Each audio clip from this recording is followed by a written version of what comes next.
પહેલી વસ્તુ છે જે આપણે જૂના એપિસોડ્સમાં બી વાત કરી કે કરિયરનું પ્લાનિંગ થવું જોઈએ. કરિયર એક્સિડન્ટથી થતી વસ્તુ નથી. અને નોર્મલી આપણે એક ટ્રેન્ડ અત્યારે જોઈએ છીએ બાળકોમાં, અને પર્ટિક્યુલરલી આપણા સ્ટેટના કે સિટીના છેલ્લા 10 વર્ષના 15 વર્ષના ગ્રોથ પરથી ઘણા બધા સ્ટુડન્ટ્સ એવા છે કે જેમને હાર્ડવર્ક નથી હવેની જનરેશનમાં, રાઈટ? એમને એવું લાગે છે કે ભાઈ મારા ફાધર પાસે ઘણું છે, મારે મહેનત કરવાની જરૂર નથી, મારી પાસે ઘણું છે, મારે મહેનત કરવાની જરૂર નથી, અથવા તો એસ્ટાબ્લિશ બિઝનેસ છે, હવે મારે ભણીને શું કરવું છે. તો એ કન્ટેક્સ્ટમાં એક વાત કરું તમને, જેનાથી આઈ થિંક એક ક્લિયરિટી આવશે. હમણાં હું એક યુટ્યુબ પર વિડીયો જોતો, આઈ થિંક ટીવી નો કોઈ શો હતો, મને શોનું નામ ખબર નથી. એમાં જિંદાલ ઇન્ડસ્ટ્રીઝ, જિંદાલ સ્ટીલ ને જિંદાલ ઇન્ડસ્ટ્રીઝના આઈ થિંક સીઈઓ કે એમડી હશે, મિસ્ટર સજ્જન જિંદાલ, એ હોસ્ટ સાથે વાત કરે છે અને એ નેક્સ્ટ જનરેશનના કેવી રીતના એમના ફાધરના બિઝનેસને આગળ લઈ જાય છે એનું ડિસ્કશન કરે છે. એમાં એ 2-3 સરસ વસ્તુ કરે છે જે ડિરેક્ટલી નથી બોલતા પણ ઇનડિરેક્ટલી અમે સમજ્યા. સજ્જન જિંદાલ, જેની નેટવર્થ હજારો કરોડમાં હશે, એમના સન, નામ હું ભૂલી ગયો, આઈ થિંક પાર્થ કે એવું કંઈ છે, એ હાર્વર્ડથી ગ્રેજ્યુએટ કરીને આવ્યા, દુનિયાની ટોપ 5 કોલેજીસમાંથી એક. એમને એક એક્ઝામ્પલ લીધું કોટક મહિન્દ્રા બેંકના સીઈઓ ઉદય કોટકનું. ઉદય કોટકના સન,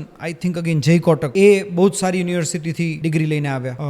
જ્યાં સુધી મને ધ્યાન છે ત્યાં સુધી અંબાણી બ્રધર્સ, મુકેશ અંબાણી અને અનિલ અંબાણીજીમાં સારી યુનિવર્સિટીમાંથી સ્ટડી કરીને આવ્યા છે. એમના બાળકો વર્લ્ડની ટોપ યુનિવર્સિટીમાં ભણીને આવ્યા છે. આ બિઝનેસ ફિલ્ડની વાત થઈ. તમે પોલિટિક્સ જુઓ, મોટાભાગના ટોપ પોલિટિશિયન્સના બાળકો પોતપોતાના પ્રોફેશનમાં કંઈક ને કંઈક એક્સ્ટ્રા ઓર્ડિનરી કરે છે. સો પહેલી વસ્તુ એ, જે માણસોની નેટવર્થ હજારો કરોડ છે, આપણે એમ ગુજરાતીમાં કહીએ તો 7 પેઢી ખાય તો ના ખૂટે, તો એમને એમના બાળકોને આવી કોલેજમાં ભણવાની શું જરૂર રહી? એ તો સીધા ફેક્ટરી પર બેસાડી દે, પ્રેક્ટિકલ ટ્રેનિંગ આપે અને એ બાળકો એનો બિઝનેસ આગળ લઈ જાય. એ એવું નથી કરતા. આપણા ટાઉનની કે આપણા સમાજની નાના મોટા બિઝનેસ ઓનર્સ કે નાના મોટા લેન્ડલોર્ડ્સ કે નાની મોટી પ્રોપર્ટી જેમની પાસે, કે જેમના મીડિયમ સ્મોલ સ્કેલ કે મીડિયમ સ્કેલના બિઝનેસીસ છે, એમના બાળકો એવું વિચારે છે કે અમારે ભણવાની જરૂર નથી, અમારે ભણવામાં શું કામ મહેનત કરવી, અમારે ડિગ્રીઝ લેવા પાછળ શું કામ આટલો બધો ટાઈમ બગાડવો. અને પેરેન્ટ્સ પણ એવું જ વિચારે, અને પેરેન્ટ્સ બી સપોર્ટ કરે છે. અને સરપ્રાઇઝિંગલી હમણાં મને અમુક એવા એક્ઝામ્પલ મળ્યા કે 12th પૂરું કરે અને બાળકો એવી કોલેજમાં એડમિશન લે. ત્યાર સુધી એવું હતું 10th 11th 12thમાં અમુક કોર્સિસ માટે બાળકો ડમી સ્કૂલ કરતા અને એ બધું ચાલતું. હવે બાળકો એવી કોલેજમાં એડમિશન લે કે જ્યાં કોલેજ ના જવું પડે, ખાલી એક્ઝામ આપવા જાય કે સીધી ડિગ્રી લઈ લે અને પોતાની ફેક્ટરી પર જવા માંડે, પોતાના બિઝનેસ પર જવા માંડે. તો આ એક વિચારવાની વસ્તુ છે કે જે માણસો પાસે એટલું બધું છે કે જેમના બાળકોને ખરેખર એક દિવસ કામ કરવાની જરૂર નથી, એમના બાળકો એટલું બધું સ્ટડી કરે છે. વર્લ્ડની ટોપ યુનિવર્સિટી જેમાં એડમિશન લેવું ઇટસેલ્ફ એટલું ડિફિકલ્ટ છે, ત્યાં સ્ટડી કરીને પોતાનું બિઝનેસ એમ્પાયર એક્સપાન્ડ કરવાની ટ્રાય કરે છે. તો નાના મોટા બિઝનેસમેનના બાળકો એવું વિચારે છે કે અમારે ભણવાની જરૂર નથી. તો આ એક વસ્તુ છે કે જે